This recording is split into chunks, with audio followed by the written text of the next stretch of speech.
ಎಲ್ಲ ನಮಸ್ಕಾರ. ನಾನು ನಿಮ್ಮ Savita KS. Welcome back to my YouTube channel. ನಾನಿವತ್ತು ಪಾವಗಡ ಕಡೆ ಬಿಟ್ಟೆ ನಮ್ಮೂರಲ್ವ ಖುಷಿನೇ ಬೇರೆ.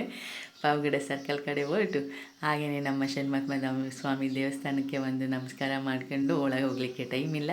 ಆದ್ದರಿಂದ ನಮ್ಮೂರ ಕಡೆ ನಾನು ಪಯಣ ಬೆಳೆಸೇ ಬಿಟ್ಟೆ. ನಮ್ಮೂರ ಕಡೆ ಹೋಗ್ತಾ ಸ್ವಲ್ಪ ಹಂಗೆ ವೀಡಿಯೋಸ್ ಮಾಡ್ಕೊಂಡೆ ನಾನು. ಯಾಕೆ ಅಂದರೆ ಎಲ್ಲಿ ನೋಡಿದ್ರು ಗ್ರೀನರಿನೇ ಇರುತ್ತೆ ಕಣ್ರಿ. ಎಲ್ಲ ನಮ್ಮ ರೈತರು ಮೈನ್ಲಿ ಡಿಪೆಂಡ್ ಆಗಿರೋದೇ ಶಾಮಂತಿ ಹೂವು ಮತ್ತು ತೋಟ. ಜಾಸ್ತಿ ಶಾಮಂತಿ ಹೂವು ಬೆಳೀತಾರೆ ನಮ್ಮ ಕಡೆ.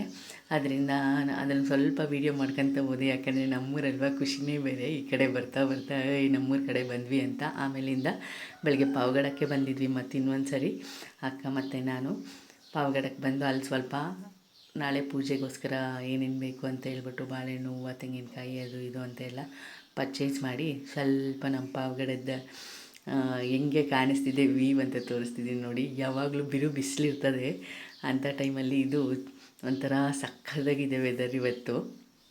ಅದಾದಮೇಲೆ ಮನೆಗೆ ಹೊರಟ್ವಿ. ಮನೆಯಿಂದ ಹೊರಟು ನೆಕ್ಸ್ಟ್ ಸಂಜೆ ಅಕ್ಕನ ಮಗನ್ನ ಸ್ಕೂಲಿಂದ ಕರ್ಕೊಂಬರ್ಬೇಕು. ಒಂದೇ ಸರಿ ಅವನ ವ್ಯಾನ್ನ ನಮ್ಮೂರ ಕಡೆ ಬರಲಿಕ್ಕೆ ಹೇಳಿ ಯಾವ ವ್ಯಾನ್ ಬರುತ್ತೆ ಆ ವ್ಯಾನ್ ಹತ್ರ ಪಿಕ್ ಮಾಡ್ಲಿಕ್ಕೆ ಹೋಗಿದ್ವಿ.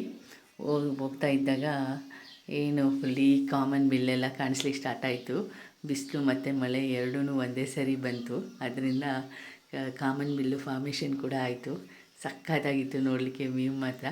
ಹಾಗೆ ಹೋಗ್ತಾ ಸ್ವಲ್ಪ ವೀಡಿಯೋಸ್ ಮಾಡ್ಕೊತ ಎಂಜಾಯ್ ಮಾಡ್ತಾ ನಮ್ಮ ಹಳ್ಳಿಗೆ ಬಂದ್ರೇ ಖುಷಿನೇ ಬೇರೆ ಕಣ್ರಿ. ಈ ಖುಷಿ ಇನ್ನೆಲ್ಲರೂ ಸಿಗಲ್ಲ, ನಮ್ಮೂರಲ್ವಾ. ಹಂಗಾಗಿ ಏನೋ ಒಂಥರ ಖುಷಿ ನೋಡಿ. ಅಕ್ಕನ ಮಗ ಕಾಯ್ತಾ ನಿಂತಿದ್ದಾನೆ. ನಾವು ಹೋದರೆ ಓಡೋಗಿ ಬ್ಯಾಗ್ ತಗೊಂಬಂದ. ಹಾಗೆ ಅವ್ರ ಟೀಚರ್ನ ನೋಡ್ಕೊಂಡು ಅವಳು ನನ್ನ ಫ್ರೆಂಡು ಕೂಡ ಮಾತಾಡಿಸ್ಕೊಂಡು ಹಾಗೆ ಓಟ್ಬಿಟ್ಟು ಇನ್ನು ಹೋಗ್ತಾ ರೋಡಲ್ಲಿ ಬರೀ ಗ್ರೀನ್ರಿ ಕಂಡ್ರಿ. ಏನು ಸಕ್ಕತ್ತಾಗಿದೆ ವ್ಯೂ ಗೊತ್ತಾ.